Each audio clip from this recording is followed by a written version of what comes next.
So if you recollect whatever we have discussed till now, what is that we did? We just understood the basics of this chapter. So first, what did we try to understand? We understood what is an electric charge, what is an electric field, right? Then we tried to answer the question of, okay, what is the definition of electric charge that is going to be in terms of an atom, right? With the help of an atom, we took the definition of electric charge. Then we saw the methods in which you can create charge on a material.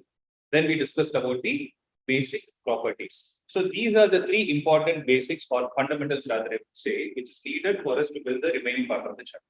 Now we are going to get into the mathematical part of it. Right. Ultimately, what are we doing by creating charge? We are trying to make the different objects interact. So what do I mean by interact?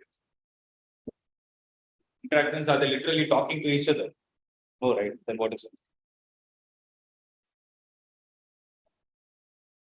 Attraction or repulsion. What is it basically? It is another way of saying push or a pull. So if you go back to your 9th standard basics, what is the push or pull? So the first thing that we need to understand is how each material is going to exert or interact with each other in terms of force. For that, we have a relation which was given by scientist named Coulomb, okay, which we call it as Coulomb's law. Right.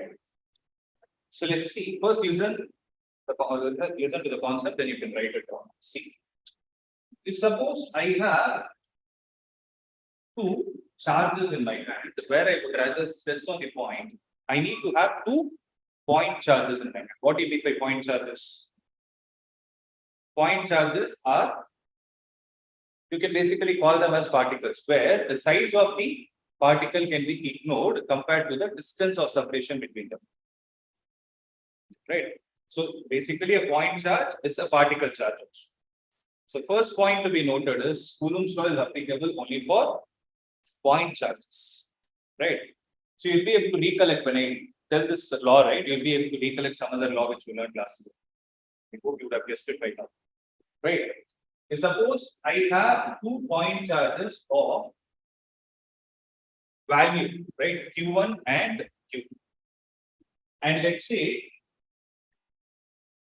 the distance of separation between them is r, right?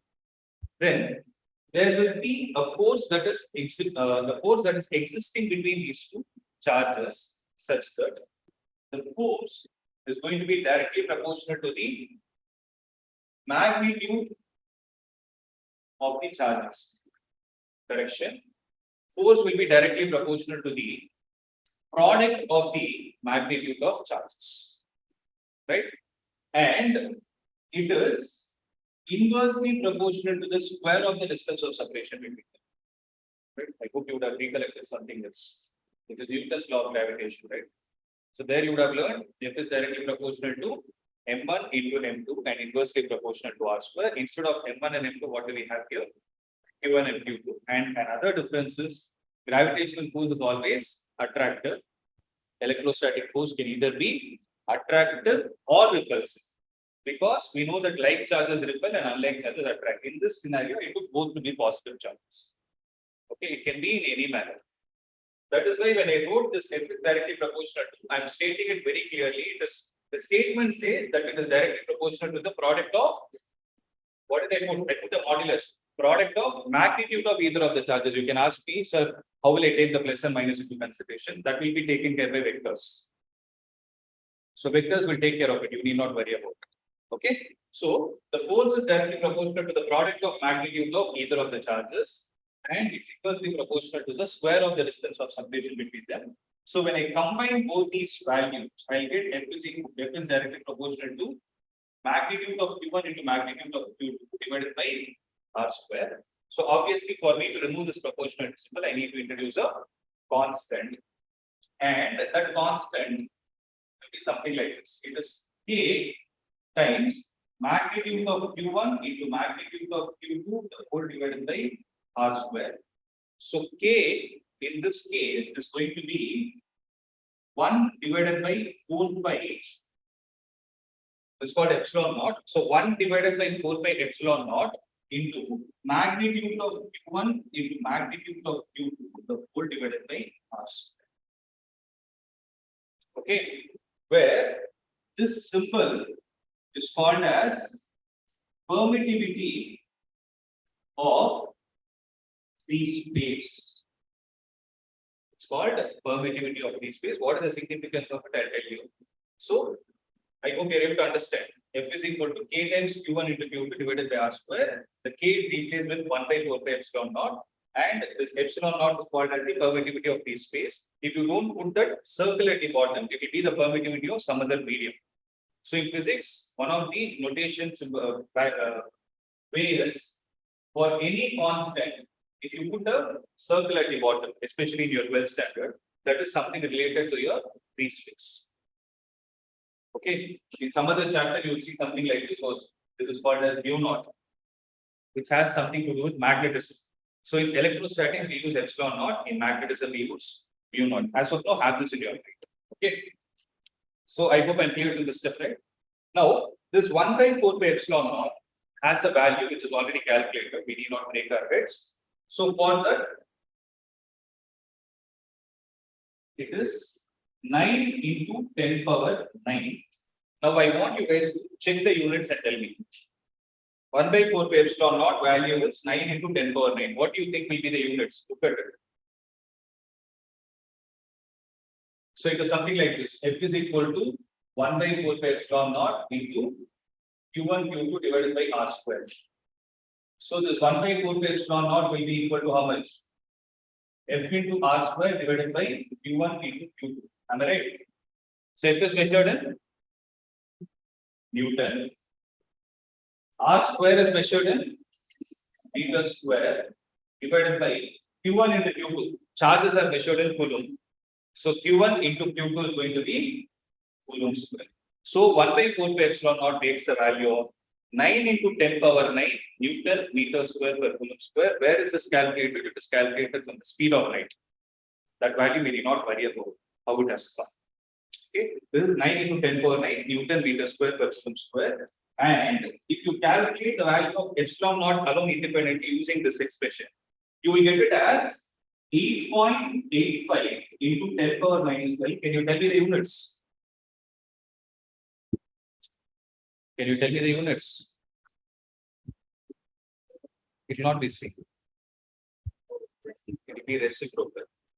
So it will be Coulomb square per Newton meters. Are you able to understand? I hope this is simple, right? So just you substitute the value of pi as 3.14, 4 into 3.14, take it to the other side, right? Or sorry, you bring this value this side and take epsilon naught to the other side, you will get this value. Okay, so this is all about Coulomb's law, and whatever mathematical expression I've given you is given in the scalar form. Because I spoke only about magnitude, I never spoke about direction till now, right? So Coulomb's law in scalar form, right? First, I'll give you, write down the heading. I'll give you the statement, right? Then you can copy this mathematical part.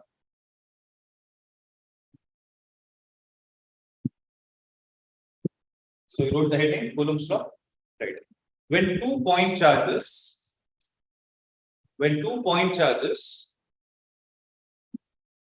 q₁ and q2, when 2 point charges q₁ and q2 are separated by distance r,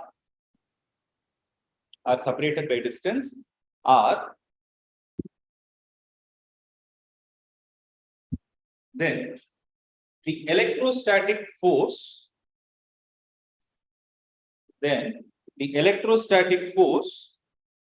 of